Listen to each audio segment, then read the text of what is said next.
मुसीबत के समय होश और खुशी के समय जोश आपको नहीं खोना चाहिए, क्योंकि जो होश खो देता है वो साइंस का स्टूडेंट ही कैसा, और जो जोश खो देता है, जो खुशी में जोश में आ जाता है, तो वो कुछ भी कर सकता है। इसलिए आपको होश और जोश दोनों का बैलेंस बना के रखना है।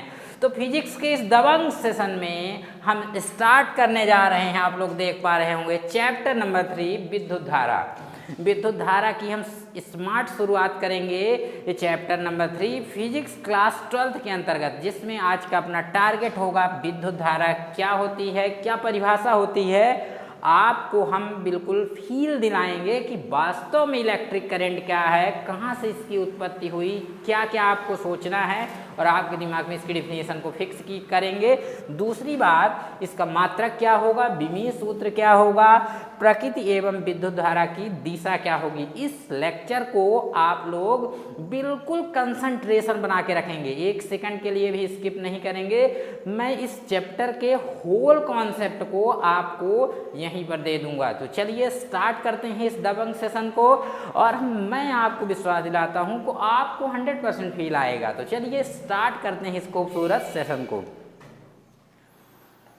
अब देखिए, जो आपको सबसे पहले यहाँ हम दिखाने वाले हैं, देखिए किस टाइप से स्टार्ट हुई, कहाँ से विद्युत धारा आई है, इलेक्ट्रिक करंट कहाँ से आया है। तो सबसे पहले बात कर लेते हैं, ये यूनिट 2 है आपकी क्लास 12 फिजिक्स के अंतर्गत, यूनिट 2 विद्युत धारा, और चैप्टर का नाम भी विद्युत धारा है, जिसे इलेक्ट्रिक करंट और करंट इलेक्ट्रिसिटी आप बोल सकते हैं।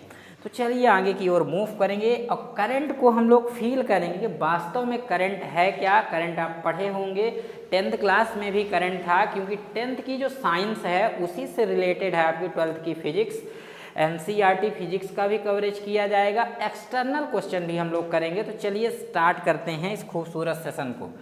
देखिए, आपको यहाँ सबसे पहले जो ध्यान रखने की आवश्यकता है, मान लीजिए हम 2 विलगित गोली चालक लेते हैं। ये आप लोग पिछले चैप्टर में पढ़ चुके हैं। ये 2 विलगित गोली चालक हैं। आपको याद होगा कि 2 विलगित गोली चालकों को जोड़ने पर आवेशों के पुनर्वितरण के कारण ऊर्जा हानि में हम आपको बताए थे कि जब 2 चालकों को एक सुचालक तार द्वारा जोड़ा जाता है तो उनके बीच आवेशों का पुनर्वितरण होता है, फिर से वितरण होगा, और आवेश किधर से किधर की ओर प्रवाहित होता, अधिक विभव वाले चालक से कम विभव वाले चालक की ओर। कहाँ से?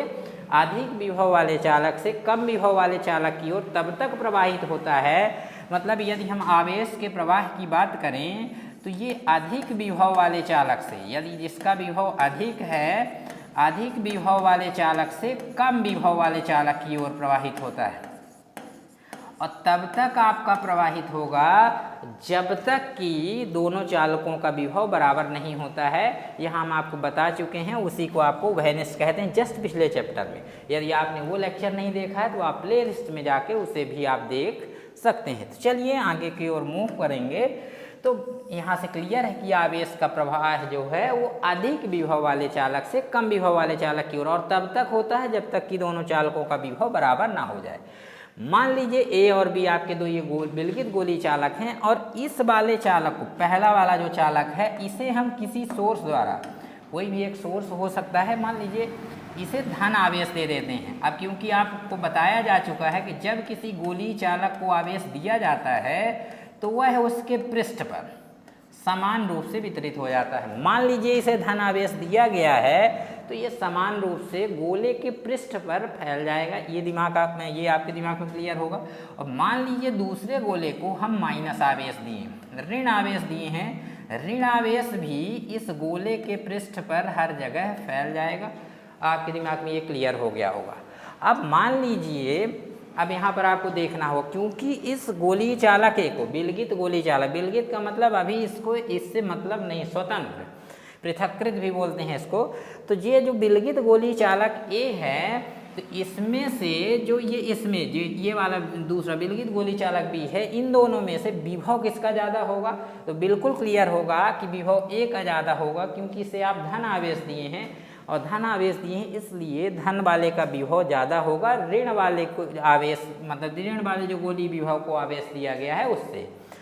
तो इसे आप धनावेश दिए हैं, इसका विभव ज़्यादा होगा और इसका विभव कम होगा। मान लीजिए कि दोनों चालकों को हम एक सुचालक तार द्वारा जोड़ते हैं, तो यदि इसे एक चालक तार द्वारा आप दोनों को जोड़ देते हैं, अब आप देखिए बहुत ही सिंपल है। तो जो धारा का प्रवाह होगा, ये क्लियर होना चाहिए कि विद्युत धारा का प्रवाह जो होगा वो इस डायरेक्शन में होगा, अधिक विभव वाले चालक से, क्योंकि ए में धन आवेश है इसका विभव ज़्यादा होगा और बी में ऋण आवेश है इसका विभव कम होगा। तो विभव जो आवेश का प्रवाह होगा, या कहें कि क्यू का प्रवाह जो होगा वो किधर की ओर होगा, ए से बी की ओर। लेकिन एक बात आपको और ध्यान रखना है, जिस चालक में ऋण आवेश होते हैं, वास्तव में चालक में होते क्या है, मुक्त इलेक्ट्रॉन होते हैं। तो जिस चालक में ऋण इलेक्ट्रॉन होंगे वहाँ इलेक्ट्रॉनों की अधिकता होगी। तो ये बी वाले में आप देख पा रहे होंगे, यहाँ पर आपका ऋण आवेश है, यहाँ इलेक्ट्रॉन होंगे। तो यदि आपका आवेश इस दिशा में प्रवाहित हो रहा है, तो आप हमें बताइए इलेक्ट्रॉन किस दिशा में प्रवाहित होगा। तो सीधे सीधे दिख रहा, क्योंकि बी के पास इलेक्ट्रॉन है, तो इलेक्ट्रॉन प्रवाह की दिशा ये हो जाएगी। बिल्कुल कॉन्सेप्ट को बिल्कुल आपको पकड़ के रखना है कि आवेश का प्रवाह अधिक विभव से कम विभव की ओर, लेकिन अब इलेक्ट्रॉन बी वाले चालक की ओर हैं, तो इलेक्ट्रॉन बी वाले से ए की ओर। तो जो विद्युत धारा का प्रवाह होगा, आपका मतलब आई का प्रवाह, वो आवेश की दिशा में होगा। और यहाँ से ये दूसरे शब्दों में से ये भी कह सकते हैं आवेश की दिशा में होगा, या ये कह सकते हैं कि धन आवेश के चलने की दिशा में होगा। अच्छे से देखें, ये इधर इसके पास धन आवेश है, तो धन आवेश के चलने की दिशा में होगा। और या इसे दूसरे शब्दों में ये भी कह सकते हैं कि विद्युत आवेश का जो प्रवाह होगा इलेक्ट्रॉन प्रवाह की, जैसे आपका इलेक्ट्रॉन प्रवाह इस डायरेक्शन में, बट विद्युत का प्रवाह है, आवेश का प्रवाह किधर हो रहा है, इधर। जिस दिशा में आवेश का प्रवाह हो रहा है उसी दिशा में आपका करंट का भी प्रवाह होगा। मतलब यदि ये कहें कि करंट का प्रवाह भी, आई का प्रवाह भी इसी डायरेक्शन में होगा। तो यहाँ से एक चीज़ अब आपके दिमाग में क्लियर हो गई होगी, जो बुकों में लिखा रहता है, बताए थे ना हम आपको, बिल्कुल फील दिलाते चलेंगे। जो लिखा हुआ था कि जो विद्युत का प्रवाह है अधिक विभव वाले विद्युत का प्रवाह धनावेश के चलने की दिशा में, देखें धनावेश इधर से इधर भी मूव कर रहा है, या इलेक्ट्रॉन प्रवाह की विपरीत दिशा में होता है, क्योंकि बी वाले चालक से इलेक्ट्रॉन प्रवाहित होंगे। इलेक्ट्रॉन प्रवाह की दिशा ये है, तीर द्वारा दिख रही होगी। तो कुल मिला के विद्युत आवेश के जो चलने की दिशा है वो किधर से किधर की ओर होती है, धनावेश के प्रवाह की दिशा में या इलेक्ट्रॉन प्रवाह की विपरीत दिशा में होती है। अब आपके दिमाग में ये भी क्वेश्चन आएगा कि ये विद्युत धारा कितनी समय तक प्रवाहित होगी, बहुत ही कम समय तक। यदि हम कहें ये विद्युत धारा मतलब सेकेंड से भी पहले फ्लो हो जाएगी और दोनों चालकों का विभव बराबर हो जाएगा। और जैसे ही दोनों चालकों का विभव बराबर होगा तो वैसे ही जो है विद्युत धारा का प्रवाह रुक जाएगा। तो इसके लिए आपको क्या करना होगा, किसी न किसी युक्ति द्वारा, ध्यान रखना, किसी न किसी युक्ति द्वारा दोनों चालकों के विभव में अंतर को बनाए रखना है। दोनों चालकों में विभव के अंतर को बनाए रखना है। मान लीजिए इसका विभव हम एक एग्जाम्पल ले लेते हैं कि 10 वोल्ट हो गया, एक एग्जाम्पल ले लिए। तो इसमें क्योंकि ये निगेटिव, इसका विभव कम होगा, तो मान लीजिए हम इसका विभव ले लेते हैं 6 वोल्ट। तो किसी न किसी तरह से आपको ऐसी कोशिश करनी होगी कि कभी इसके विभव के बराबर ये ना होने पाए। तो इसके लिए आपको करना क्या होगा, एक्सटर्नल सोर्स जोड़ना होगा। एक्सटर्नल सोर्स का मीन्स क्या है, अलग से कोई ना कोई बैटरी जोड़ देनी होगी। जैसे मान लीजिए इसमें अलग से कोई हम बैटरी जोड़ दें, यहाँ पर अलग से कोई बैटरी का वायर कनेक्ट कर देंगे और इसमें से यदि आप बैटरी या सेल जोड़ देते हैं तो इससे एनर्जी मिल रही है, जिसे धनावेश लगातार मिलता रहेगा। और इसको भी यदि किसी हम सोर्स से जोड़ दें, इसको भी हम बैटरी के किसी सोर्स से यदि ऐड कर देंगे तो यहाँ पर इसे भी ऋण आवेश मिलता रहेगा। तो दोनों के विभव में लगातार डिफरेंस बना रहेगा, अर्थात दोनों चालकों में ही विद्युत धारा का प्रवाह होता रहेगा। फिर से एक बार कॉन्सेप्ट को आप समझ लें, क्योंकि यहाँ दोनों सोर्स द्वारा किसी न किसी एक्सटर्नल सोर्स बाह्य स्रोत द्वारा जोड़ दिए गए हैं। बाहर से हम सेल लगा देंगे तो इसके विभव और इसके विभव में डिफरेंस लगातार बना रहेगा, तो विद्युत धारा का प्रवाह लगातार होता रहेगा। तो विद्युत धारा अब आपका कुल मिलाकर क्लियर हो गया होगा। कि यहाँ से अभी डिफिनीशन क्लियर नहीं होगी, यहाँ से अभी क्या क्लियर हुआ होगा, यहाँ से अभी आपका ये क्लियर हुआ होगा कि विद्युत धारा प्रवाह की जो मेन दिशा है वो धनावेश के चलने की दिशा में, दूसरी बात या इलेक्ट्रॉन प्रवाह की विपरीत दिशा में मानी जाती है। आप लोगों ने इसे पढ़ा होगा। दूसरी जो अहम बात अब हम लोग करेंगे कि विद्युत धारा आखिर है क्या। आप लोगों ने एक फार्मूला पढ़ा होगा, I equal to Q by T. I equal to Q by T, इस फार्मूले को आप लोग पढ़ चुके हैं। I इक्वल टू कितना होगा, क्यू बाई टी, इस फार्मूले को पढ़ें। क्यू क्या है आपका, आवेश है। क्यू आपका क्या है, आवेश है, और टी आपका समय। जब कभी भी आपका समय अपॉन में रहता था तो आप उस कंडीशन में डिफिनीशन क्या लिखते थे, किसी चालक में आवेश, यहाँ पर ध्यान रखना, जब कभी समय होता है, जैसे एक एग्जाम्पल लेते हैं, वेग आप पढ़े हैं। वेग किसे कहते हैं, विस्थापन में परिवर्तन की दर को वेग कहते हैं। विस्थापन में परिवर्तन की दर को, दर यानी यहाँ आपका बटे में समय होगा। विस्थापन में, क्योंकि बटे में समय है तो डिफिनीशन कैसे है, विस्थापन में परिवर्तन की दर को, कहने का मतलब समय के साथ जो भी विस्थापन में परिवर्तन होगा, जो भी चेंज होगा, उसी को तो वेग कहते हैं।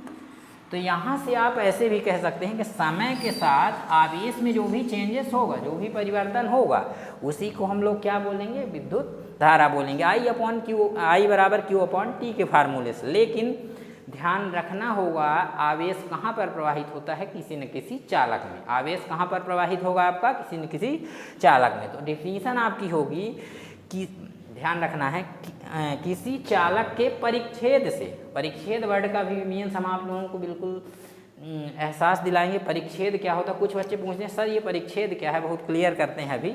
तो किसी चालक के परिच्छेद में आवेश प्रवाह की जो भी दर होगी उसी को तो धारा कहते हैं। यहाँ से ही क्लियर है, याद नहीं करना है, क्योंकि विद्युत धारा का प्रवाह किसी चालक में होगा तो किसी चालक के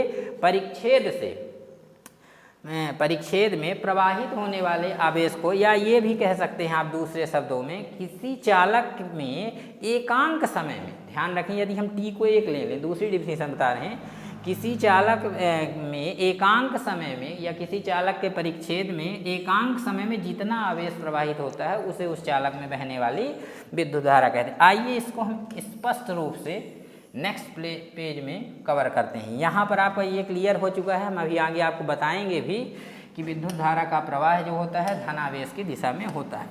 अब देखिए विद्युत धारा की डिफिनीशन को हम लोग अच्छे से समझ लेते हैं। विद्युत धारा, अब देखिए जो विद्युत धारा की आपकी मेन डिफिनीशन है वो आपकी किस टाइप से हो।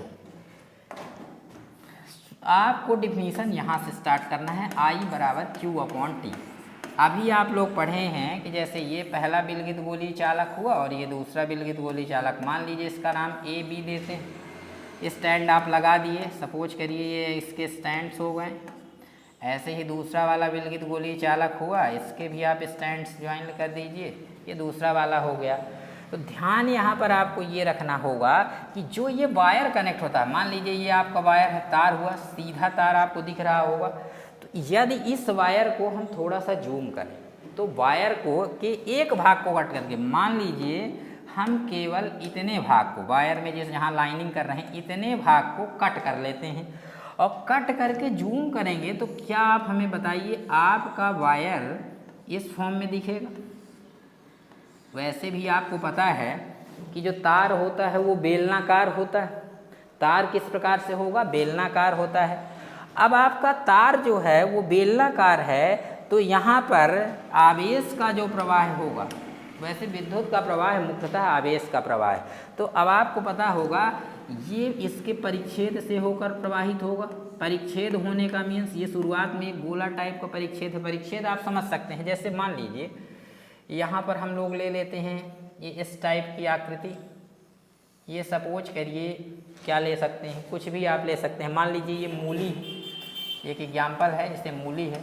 अब आप इसके विभिन्न भागों को चाकू से यदि कट कर दें तो जब चाकू से इसे कट करेंगे तो इस टाइप के आपको पार्ट मिलेंगे और हर एक पार्ट जो आप किए हैं वो एक परिच्छेद कहलाएगा। और विद्युत का प्रवाह हर परिच्छेद से इससे होकर प्रवाहित होगा, इससे होकर प्रवाहित होगा, इससे होकर।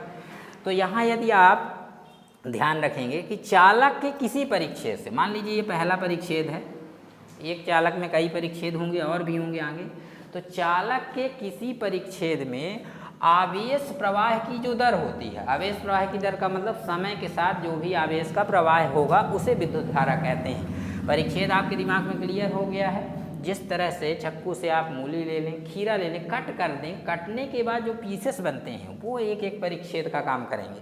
तो ये वायर भी बेलनाकार होगा, इसमें भी ऐसे ऐसे आपके ये परिच्छेद होंगे, समझ रहे हैं ना।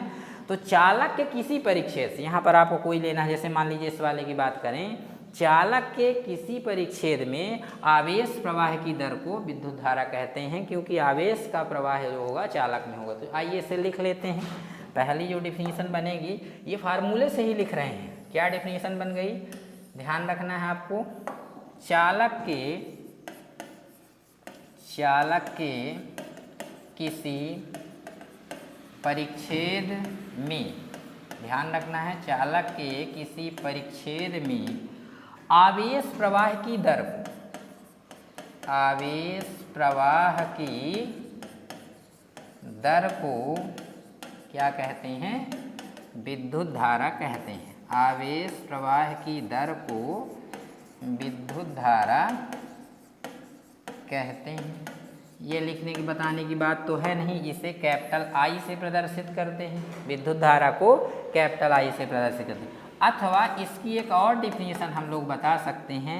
डिफिनीशन बताने के लिए आपको याद नहीं करना। देखिए आई बराबर आपका क्यू अपॉन टी है।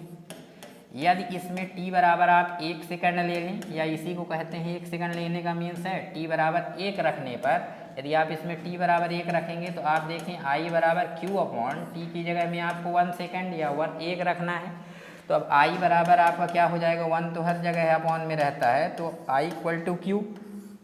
आई आपका केवल जो है वो क्यू के बराबर है, कब के कंडीशन में, 1, टी बराबर 1 लेने पर।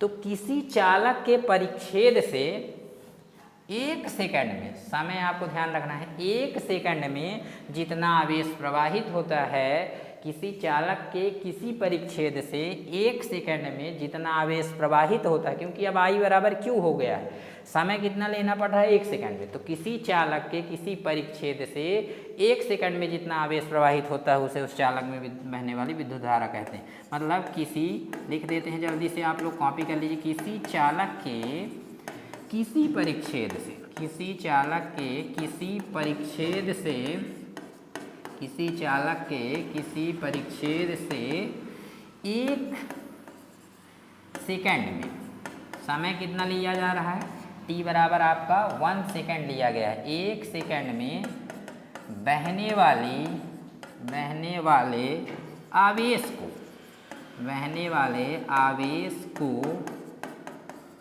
उस चालक में बहने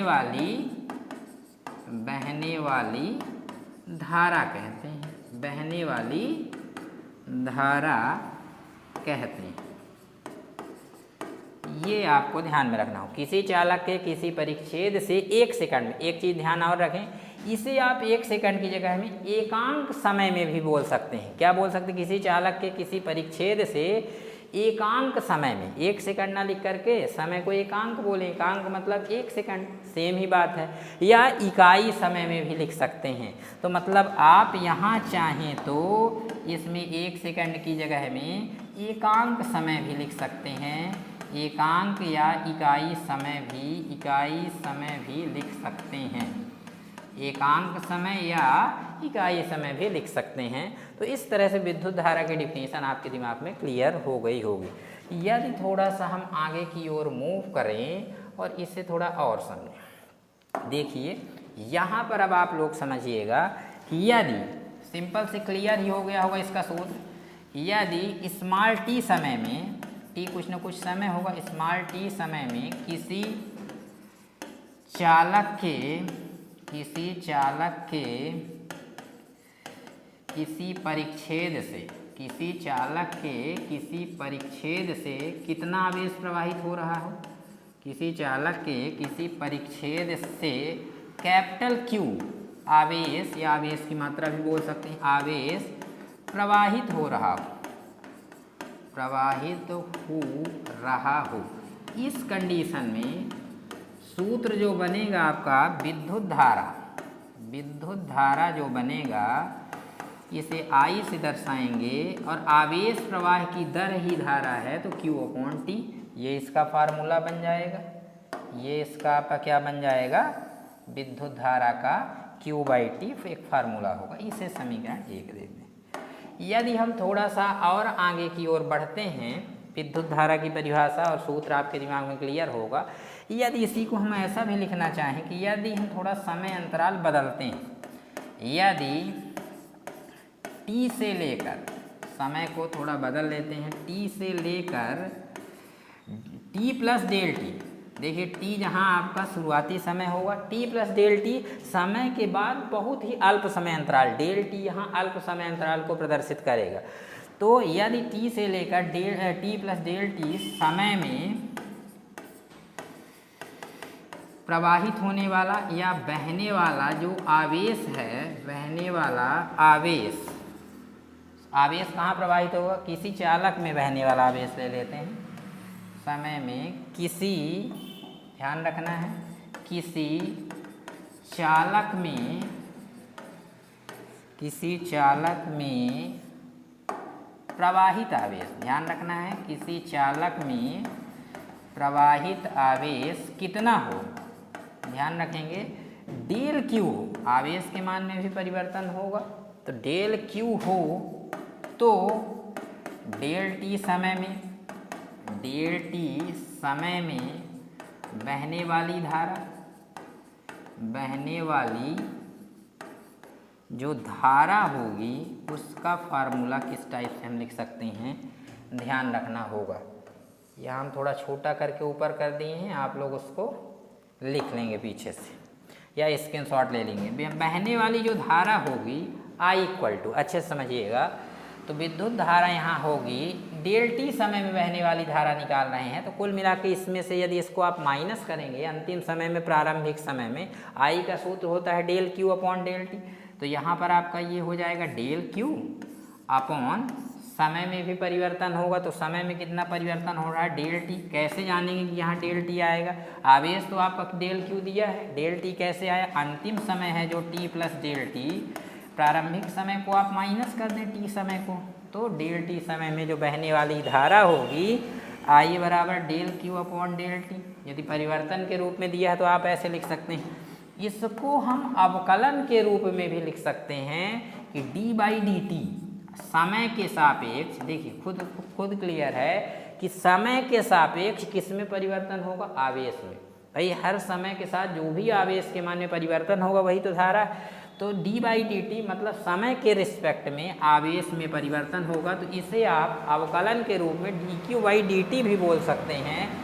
यदि आप इसे लिमिट के रूप में लिखना चाहते हैं तो इसको हम बोल सकते हैं लिमिट डेल q/डेल टी तो रहेगा ही, और यहाँ पर आपका डेल टी टेंस टू 0, क्योंकि परिवर्तन किस में होगा, समय में होता है। समय के साथ जो भी आवेश में परिवर्तन होगा, डेल टी टेंस टू 0 है, ये डेल टी टेंस टू 0 इसको पढ़ते हैं, क्लियर हो गया होगा। तो ये कई रूपों में हमने आपके लिए करंट का सूत्र लिख दिया है, जो भी आपको आवश्यकता होगी। कई बार अवकलन करके भी हम उसकी वैल्यू निकालते हैं। जब हम न्यूमेरिकल्स लेंगे तो आप देखेंगे हम इन फार्मूलों का यूज करेंगे, तो आपके दिमाग में एक्सटर्नल फार्मूले भी क्लियर होने चाहिए। चलिए बात करते हैं, थोड़ा और आगे बढ़ते हैं। एक बात आपको और बता दें, पहले चैप्टर से आवेश के क्वांटीकरण से आप लोग पढ़ चुके हैं Q बराबर plus minus any, plus minus छोड़ दें तो Q बराबर एनी।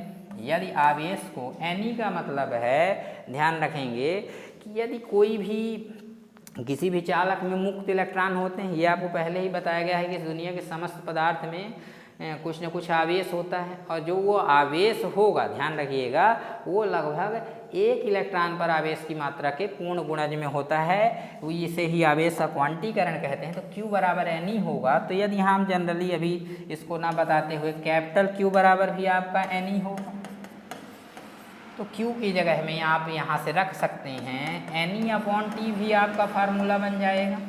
यदि N की वैल्यू दी है, नंबर ऑफ इलेक्ट्रॉन्स दिए गए हैं और E की वैल्यू दी है, तो Ne/T कहते हैं। तो चलिए अब हम लोग थोड़ा बढ़ते हैं मात्रकों की ओर। विद्युत धारा के मात्रकों को पढ़ेंगे। विद्युत धारा के मात्रक नेक्स्ट आते हैं। विद्युत धारा के मात्रक। अब देखिए विद्युत धारा के मात्रकों की बात करेंगे तो मात्रक कैसे निकालते हैं? सूत्र से, बहुत ही सिंपल है। तो सूत्र चलेंगे I बराबर Q/T से, जो भी आपका फार्मूला है I बराबर Q/T से आप चलेंगे। तो I बराबर यदि आप Q/T से चलें तो I तो विद्युत धारा है, इसका तो मात्रक आपको लिखना ही। Q आपका है आवेश, हिंदी में लिख दें यदि Q आपका है आवेश और T आपका है समय। अब आप खुद बताइए आवेश का SI मात्रक क्या होगा? ये कूलाम होता है। आवेश का SI मात्रक हुआ कूलाम और समय का सभी पद्धतियों में मात्रक सेकंड ही होगा, तो SI में भी आपका सेकंड होगा।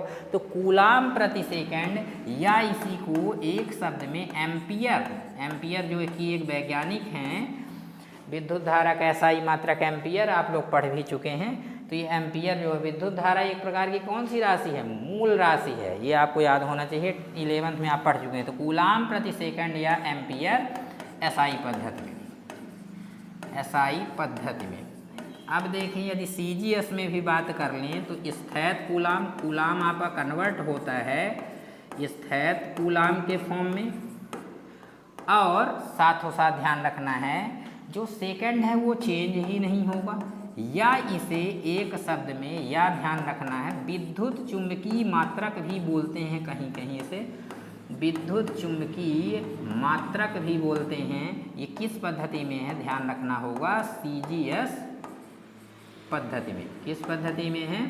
CGS पद्धति में। मतलब आप कुल मिला के कह सकते हैं, यदि आप यहाँ ध्यान रखेंगे, एक कुल मिला के आप इसे क्या कहेंगे कि विद्युत धारा का जो SI मात्रक है, विद्युत धारा का ध्यान से रखेंगे SI मात्रक कूलाम प्रति सेकंड, कूलाम प्रति सेकंड या एम्पियर कहते हैं। लेकिन ध्यान रखना जब आपसे पूछा जाएगा तो आपको एम्पियर बताना है। मेन वाला मात्रक क्या है? एम्पियर ही है। ये आप देखें एम्पियर। और CGS मात्रक क्या होगा आपका? विद्युत चुंबकीय मात्रक बोलते हैं, इलेक्ट्रोमैग्नेटिक यूनिट। और जहाँ एक एम्पियर में 1/10 विद्युत चुंबकीय मात्रक होते हैं। 1 एम्पियर में 1/10 विद्युत चुंबकीय मात्रक होते हैं। ये भी आपको याद रखना होगा। SI से आप CGS में जब जाएंगे तो एम्पियर से आपको विद्युत चुंबकीय मात्रक में जाने के लिए 1 एम्पियर बराबर 1/10 विद्युत चुंबकीय मात्रक, इस फार्मूले को आपको याद रखना होगा। आगे की ओर मूव करते हैं, कॉपी करते चलिएगा।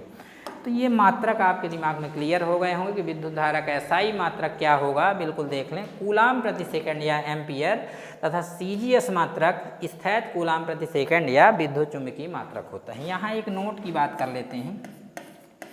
नोट में ध्यान रखेंगे आप लोग। नोट क्या रहेगा कि एम्पियर जो है, ध्यान रखेंगे एम्पियर विद्युत धारा का, एम्पियर विद्युत धारा का एक बड़ा मात्रक है। एम्पियर विद्युत धारा का एक बड़ा मात्रक है। घरों में जो आने वाली आपकी धारा है वो एम्पियर की, 1 एम्पियर कोट की, मतलब एम्पियर कोट में ही होती है, एम्पियर में ही आती है। तो एम्पियर विद्युत धारा का एक बड़ा मात्रक होता है। अब क्योंकि बड़ा है तो हमें छोटे मात्रकों की भी आवश्यकता होगी, अतः सॉरी यहाँ पर होता है, अतः व्यवहार में सुविधा की दृष्टि। कुछ बच्चे बोलते हैं सर ये व्यवहार में सुविधा है क्या? व्यवहार में सुविधा मतलब हम अपनी सुविधा के लिए, व्यवहार में सुविधा की दृष्टि से, सुविधा की दृष्टि से विद्युत धारा के अन्य मात्रक, ध्यान रखेंगे विद्युत धारा के अन्य मात्रक, विद्युत धारा के अन्य मात्रक प्रयुक्त करते हैं, अब वो कौन कौन से हैं डायरेक्ट बता देते हैं, प्रयुक्त करते हैं। जहाँ मुख्य रूप से ध्यान रखेंगे, सबसे पहले आता है एक मिली एम्पियर। मिली एम्पियर कहीं पर भी दिया होगा। अब मिली एम्पियर को हम लोग जो संकेत रहेगा मिली एम्पियर, एक मिली शब्द कहीं भी हो तो आपको कई बार बता चुके हैं 10⁻³ ही होगा एम्पियर। जैसे मिली वोल्ट आप पढ़ चुके हैं सेकेंड चैप्टर में, तो मिली कहीं पर भी आएगा तो आपका 10⁻³ हो जाएगा, एम्पियर का संकेत ये होगा। तो ये पहली चीज़ है जो आपको ध्यान रखना होगा। दूसरा एक माइक्रो एम्पियर।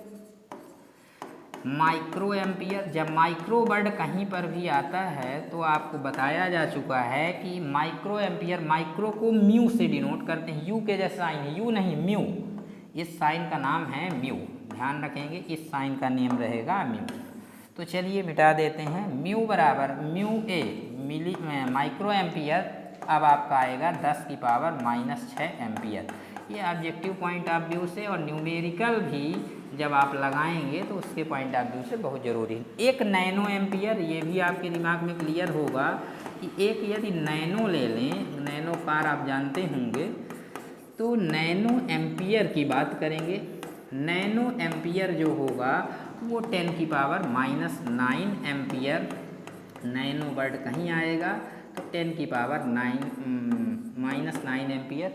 और एक माइक्रो भी होता है जिसे 10 या पिको उसी को बोलते हैं, बट उसका यूज बहुत छोटी राशि हो जाएगी, यहाँ पर इतना जल्दी देखने को नहीं मिलता है। यदि आपको मिल जाता है उतना कम करंट बहुत ही अल्प होगा। तो ये मुख्य रूप से आपको ध्यान रखने होंगे कि जब कभी मिली आएगा, क्योंकि क्वेश्चंस मैक्सिमम हम जो सॉल्व करते हैं तो एसआई सिस्टम में कन्वर्ट करना रहता है, तो मिली से आप 10⁻³ एम्पियर, माइक्रो रहेगा 10⁻⁶ -9, 3 के मल्टीपल के रूप में है, गुणे के रूप में है, इसे आपको याद रखना है। अब चलिए आगे बढ़ते हैं। एक कूलाम को परिभाषित एक एम्पियर कितना करंट होगा उसको देख लेते हैं। एक एम्पियर करंट कितना होगा, एक एम्पियर की परिभाषा। हालांकि एम्पियर को हम विद्युत धारा के चुंबकीय प्रभाव के रूप से मुख्यतः परिभाषित करते हैं, लेकिन यहाँ से भी एक परिभाषा आपको मिल जाएगी। अब आप खुद देखें एक एम्पियर क्या होगा, बहुत सिंपल है, सूत्र से ही चलेंगे। इसका सूत्र आप देखें, पहले समझना है फिजिक्स को, आपको रटना नहीं है। जो आप पढ़े हुए हैं रटने से फिजिक्स कभी नहीं बनेगी। फील करिए, समझने की कोशिश करेंगे तो आपको समझ में आ जाएगा। और यदि कोई भी डाउट होता है तो कमेंट सेक्शन में आप हमें बताएं, फ़ोन भी आप हमें करके बता सकते हैं, मैं आपकी सेवा के लिए तत्पर रहूँगा एनी टाइम। तो चलिए आगे की ओर बढ़ते हैं। तो सूत्र I बराबर Q/T से यदि आप देखिएगा कैसे डिफिनीशन बनाई जाती है। I बराबर Q/T से आप चलेंगे।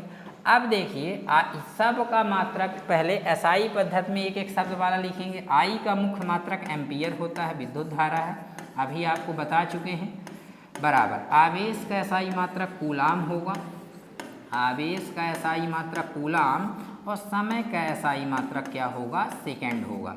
अब आप जानते हैं कि किसी भी जगह आप एक आसानी से रख सकते हैं, एक एम्पियर, इधर भी एक कूलाम।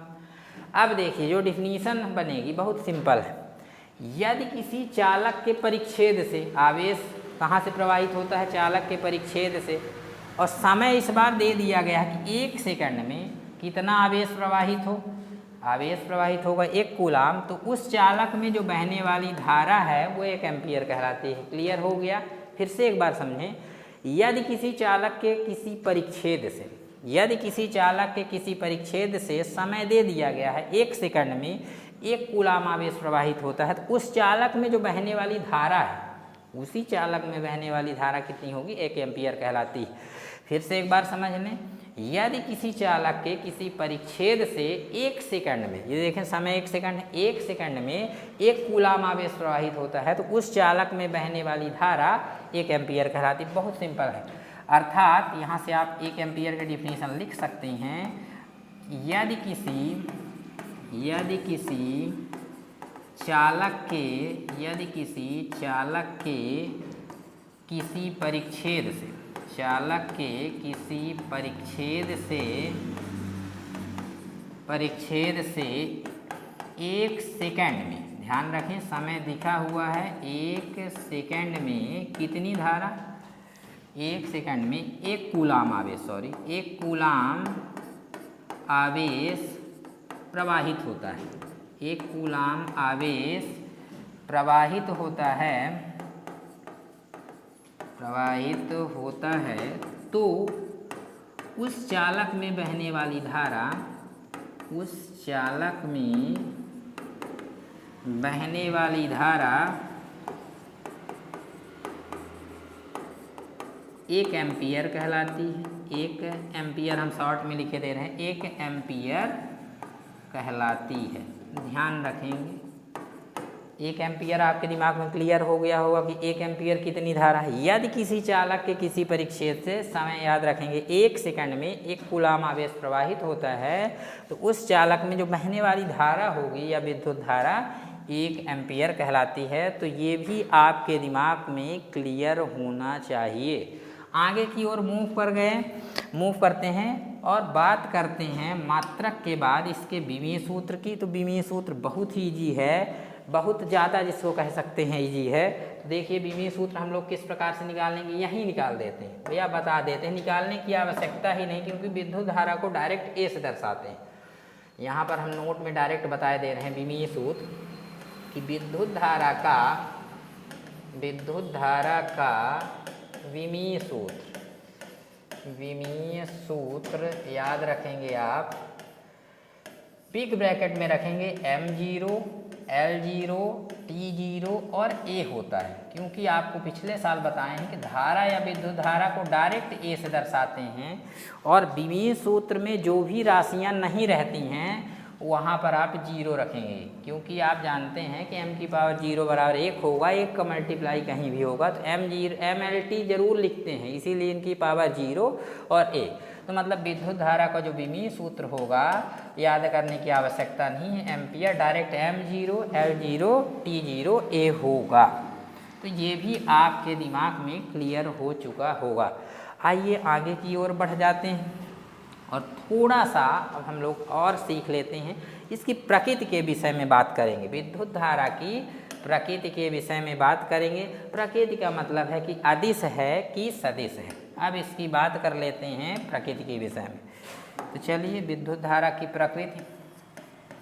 तो प्रकृति तो आपको यहाँ एक बात ध्यान रखेंगे, विद्युत धारा में परिमाण और दिशा दोनों होते हैं। ध्यान रखेंगे विद्युत धारा में परिमाण और दिशा दोनों होते हैं, फिर भी विद्युत धारा एक अदिश राशि है। लेकिन यह ध्यान रखेंगे इसमें परिमाण भी है आपका। परिमाण का मतलब आपको ध्यान में रखना होगा, परिमाण का मतलब होता है उसका संख्यात्मक मान, जैसे 10 एम्पियर लिखा है तो परिमाण भी है, और साथ में दिशा भी इसमें होती है। अभी आपको शुरुआत में थोड़ा सा दिशा के विषय में बताएं, इलेक्ट्रॉन प्रवाह की विपरीत दिशा में या धनावेश के चलने की दिशा में मानी जाती है। अब देखिए होता क्या है, यहाँ एक फैक्ट आपको बता दें, बुकों में लिखा रहता है कि या पहले से जो हम मानते चल रहे हैं कि धनावेश के चलने की दिशा में विद्युत धारा का प्रवाह होता है। यदि आप किसी सर्किट द्वारा देखें तो जो विद्युत धारा का प्रवाह है, जैसे ये आप मान लीजिए एक सर्किट बना दें, ये आपका प्लस प्लेट हुआ, सॉरी ये जुड़ गया, एक सेकेंड, ये आपका मान लीजिए प्लस प्लेट हुआ और ये माइनस प्लेट हुआ, कोई एक सेल लगा है। यदि यहाँ पर धन आवेश है ऋण आवेश, तो बिल्कुल क्लियर हो गया होगा कि विद्युत धारा, मान लीजिए यहाँ आप चाहें तो एक कुंजी लगा सकते हैं, के लगा दें, समझ रहे हैं ना। तो यदि इसमें विद्युत धारा का प्रवाह देखें तो धन आवेश के चलने की दिशा में होगा। इलेक्ट्रॉन किधर की ओर प्रवाहित होंगे, जिधर ऋण आवेश है इधर की ओर इलेक्ट्रॉन का प्रवाह होगा। ये इलेक्ट्रॉन प्रवाह को शो किया जा रहा है, विद्युत धारा को नहीं। तो इलेक्ट्रॉन प्रवाह इधर से आएगा, धारा इधर से प्रवाहित होगी, तो इलेक्ट्रॉन प्रवाह की विपरीत दिशा में भी माना जाता है। तो मतलब इसकी दिशा जो होती है धनावेश के चलने की दिशा में या इलेक्ट्रॉन प्रवाह की विपरीत दिशा में मानी जाती है। अब इसमें परिमाण और दिशा दोनों होते हैं, फिर भी अदिश राशि है, ऐसा क्यों ये पूछ लिया जाता है। तो चलिए इसमें हम बता देते हैं कि आप मुख्य रूप से दिमाग में क्या रखेंगे कि विद्युत धारा, ध्यान रखेंगे विद्युत धारा में परिमाण और दिशा दोनों होते हैं, परिमाण और दिशा दोनों होते हैं, फिर फिर भी विद्युत धारा किस प्रकार की आपकी राशि होगी? विद्युत धारा एक अदिश राशि है, काफ़ी इंपॉर्टेंट ऑब्जेक्टिव है। अदिश राशि है कि विद्युत धारा किस प्रकार की राशि, क्योंकि परिमाण और दिशा दोनों हैं, फिर भी विद्युत धारा एक अदिश राशि है। इसके निम्न कारण है, इसके दो कारण आप लिख सकते हैं, इसके निम्न कारण है।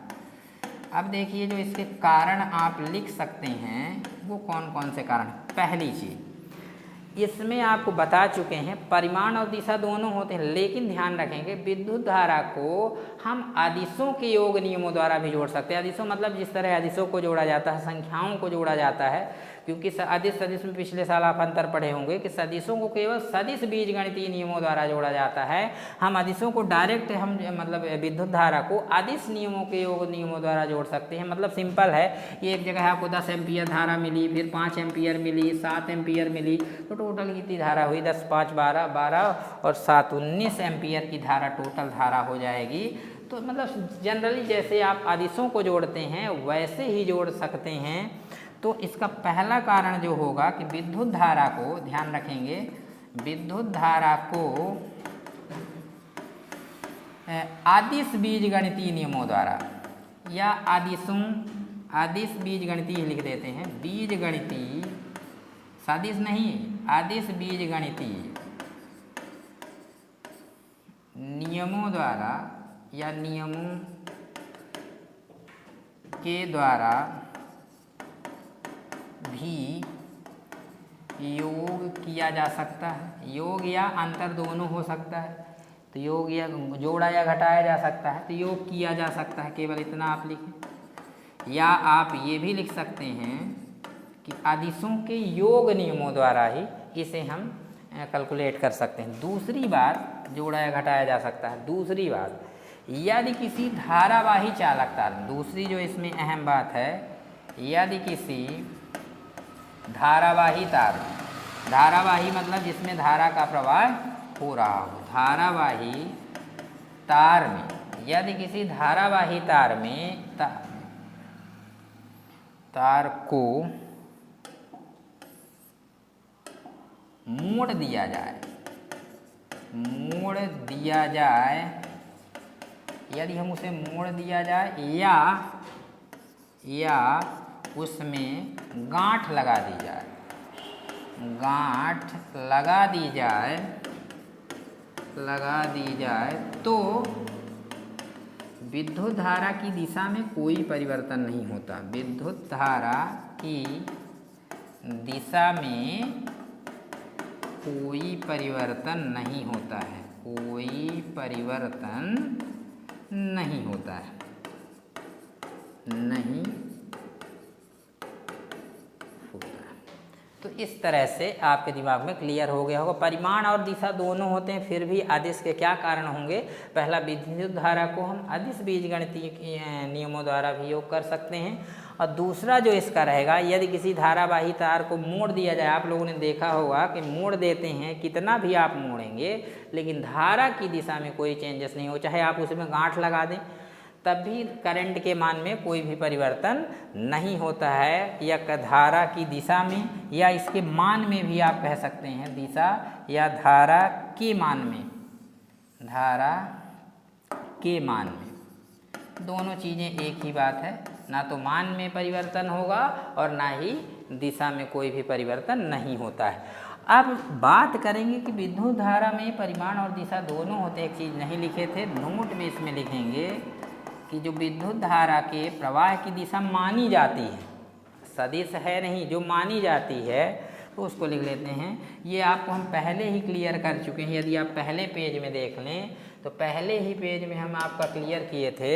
यहाँ से देखें कि विद्युत धारा जो प्रवाह की दिशा है वो धन आवेश के चलने की दिशा में, ये देखिए आई की दिशा धन आवेश, इधर धन आवेश है, धन आवेश के चलने की दिशा में, या इलेक्ट्रॉन प्रवाह की विपरीत दिशा में मानी जाती है। तो इसको भी हम लोग लिख देते हैं, तो ये भी आपका नोट में क्लियर होगा कि जो विद्युत धारा की दिशा है, ध्यान रखेंगे, विद्युत धारा की दिशा किधर मानी जाती है? विद्युत धारा की दिशा धनावेश के चलने की दिशा में, धनावेश के चलने की दिशा में, धनावेश के चलने की दिशा में, या इलेक्ट्रॉन प्रवाह की विपरीत दिशा में मानी जाती है।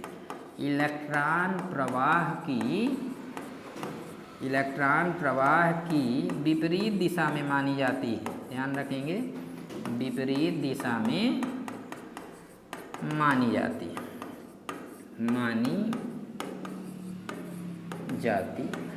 लेकिन ध्यान में रखने योग्य बात ये रहेगी यहाँ आपकी कि क्योंकि चालक में मुख्यतः मुक्त इलेक्ट्रॉन ही होते हैं, तो मुक्त इलेक्ट्रॉन ही मूव करते हैं, तो आप ये भी बता सकते हैं कि इलेक्ट्रॉन प्रवाह की विपरीत दिशा में ही विद्युत धारा की दिशा होती है। विद्युत धारा की दिशा किधर होती है? जिधर की ओर इलेक्ट्रॉन मूव करेंगे उसके अपोजिट डायरेक्शन में, क्योंकि चालक में मुख्यतः क्या होते हैं? मुक्त इलेक्ट्रॉन होते हैं। तो इस तरह से ये बहुत ही बेसिक सा लेक्चर था। आपके दिमाग में करंट फील हो चुका होगा, और नहीं यदि हुआ होगा तो अगली क्लास में आपको हम 440 वोल्ट का झटका देंगे और वहाँ हम आपको पूरी तरह से फील करा देंगे। इसलिए दूसरा लेक्चर देखना ना भूलिए। पढ़ते रहिए, मुस्कुराते रहिए, और चैनल को सब्सक्राइब भी कर लीजिए। बेल आइकन को भी प्रेस करें, इससे आपको नोटिफिकेशन मिलता रहे। धन्यवाद।